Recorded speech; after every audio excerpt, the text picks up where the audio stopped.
It is definitely brutal and bloody and violent, but what's fun is that underneath all that, there's actually a very complex story about an emotionally complex character going through a really interesting part of her life. So it's fun that I think viewers are going to tune in for the violence and the action, but then along the way are going to get swept up in this emotional family drama.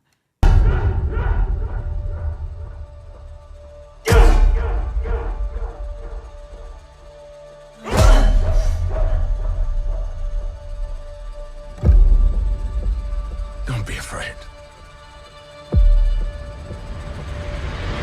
Hi, Ricky. How are you? Good, how are you?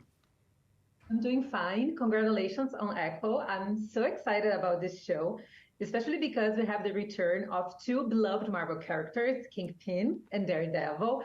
And what can the fans of the original Daredevil TV show expect from the show Echo? Well, when making a show about Maya Lopez that was introduced in some really dark and violent Daredevil comics, we knew we had to honor not just fans of those comics, but fans of the Daredevil Netflix series, which we are as well. And Sidney Freeland, our director, is a huge fan of that show and almost took it as a challenge when making this show. Like, we need to make sure ours fits in that world and our fight scenes can stand next to those. So it was a lot of fun getting to do our version of, those kind of series, which we all loved. That's awesome. And what I loved about Echo right at the beginning is that we have that same gritty atmosphere that we've seen in Daredevil past. And how bloody is Echo? Can we expect bloodier and intense action sequences until the last episode?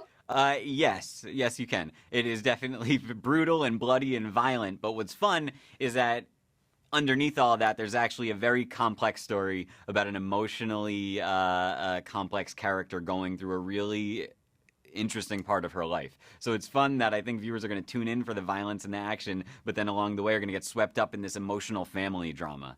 I love that you said that because this is actually one of my questions. Because in terms of complexity, we see that Echo is the kind of character that is facing a lot of existential and personal dilemmas. And all of that is very related to Wilson Fisk. Yeah. Tell me a little bit more about that and how that adds to the drama and the action of the show. Yeah, Maya Lopez is one of the most complex characters we've ever had in the MCU because she, frankly, is a villain when we meet her. And this is not the story of a villain becoming a superhero, even. This is just the story of a villain becoming a little bit of a better person for herself and for her family. So that's really exciting. When she was a kid, Kingpin took her in and he taught her all the wrong things. He taught her to use violence for her own gain. He told her, if you want something, you go take it. He said, you don't trust anybody but me and you, kid, and we're going to go take over the world together, and we're going to use violence to get there. And she learned from him, and she said, I want to be like him. I want to take over the world one day, and I want to do it through violence. So it's fun to see a character like that go on a hero's journey in one of our shows. I don't think it's like anything we've done before at the studio. That's so great because I had the opportunity to watch 3 episodes and we see a lot of that. And it's amazing to see Disney/Marvel going full blood and guts with Echo. Many of us never thought that we'd live to see Disney going through that direction of more R-rated TV shows.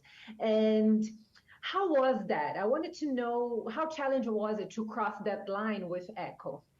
We got full support from not just our bosses, Kevin Feige, Louis D'Esposito, and Brad Winderbaum, to go full TVMA, but the support of everyone at Disney and Marvel Studios. It's exciting, and Disney Plus, make sure your account's set to TVMA, and you can watch this show and enjoy it alongside of all the other ones. I think it's a really fun and special time to be a fan right now because you're going to keep seeing such different things from us. You'll see some more TVMA shows in the future, and then you'll also see shows that are friendly for all ages, about all these different characters, new characters from the comics, old characters you know and love. It is such an exciting time right now for us behind the scenes, but also for the fans. It's a good time. And it's very exciting to see that the year 2024 is going to be like broader in that scenario for Disney. And continuing that topic, what does this mean for the future of Marvel? Is the studio up to more R-rated projects? Is this one of the main goals of the Marvel Spotlight label? I think Marvel Spotlight is more about taking characters from the comics that are a little more obscure, that don't immediately fit in any of the corners of the universe as they currently exist, so we get to introduce a character like Maya and also introduce her whole world and open up this whole new side of the MCU. So I think that's more what Spotlight means. In terms of TVMA and rated R, I think that now we're just at a place where we're allowed to do more. I don't think that we're going to make all of our shows TVMA or rated R, and I don't think we're going to make all of our shows family friendly either. I think it's about now picking our characters and seeing which stories go with which characters and what tones and ratings go with each character. So it's always going to be character first and just trying to tell the most entertaining stories. Can we say that Marvel Studios is going for a bolder approach with their comics on TV and the cinema as well? Yeah, and I think it's about teaming up with talented filmmakers and each that have their own unique style. It's like you take characters in our comics that for decades have gone from one creative team to another. It's always the same character, but by working with new artists and new writers, and in our world, new directors and new even cinematographers, you get to keep pushing these characters and stories in different directions, and that is the most exciting part. Each thing having its own unique style and flavor from what came before it has always been, our hope at Marvel Studios. So I think now we could go even further.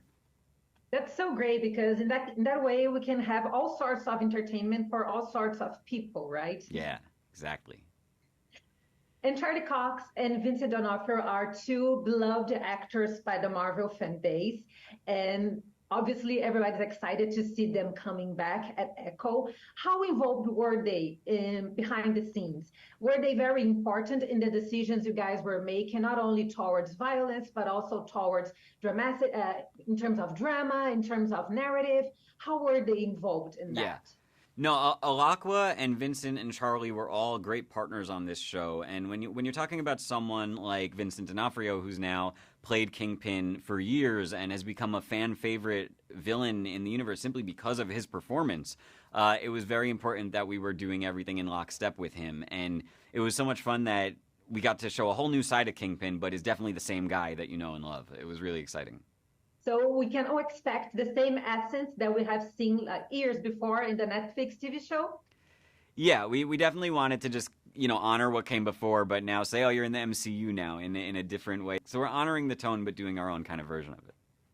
Awesome. And for us to wrap our interview, for you, what was your favorite episode from season 1 of Echoes? That episode that was like clicking in your mind and you were like, oh my God, you kept thinking about it. It's hard. I love episode 3. There's 2 amazing sequences in it. I don't want to spoil it, but the way the show opens is maybe my favorite part of the series. And then there's a really amazing fight sequence in the skating rink that I just love because I think it really honors, where this character has come from in the comics and some of our past shows and movies. That was all directed by Katrina McKenzie, who did that bottle episode for us and was really amazing. Having said that, I really love our finale. I really love our 5th episode. So stay tuned and watch how it all ends because it's my favorite part of the show is the ending. Você e eu somos iguais. Então, quem é o monstro?